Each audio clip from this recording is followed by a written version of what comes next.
Welcome to Trendy Output YouTube channel. Today I am going to try Ching Secret Paneer Chilli Masala mix. Let's start. First, take a pan, add 2 tablespoons of oil.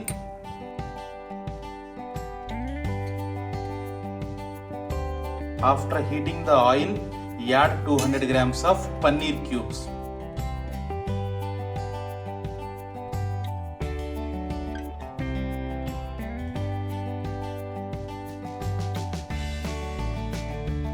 Now add 100 grams of diced vegetables, onion, capsicum, carrot and green chilli.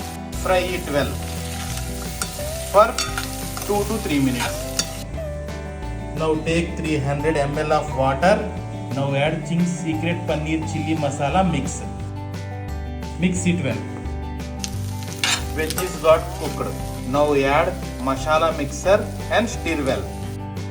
Boil and simmer for 2 to 3 minutes. Thicker gravy simmer for 3 to 4 minutes. Cooking completed. Now serve it.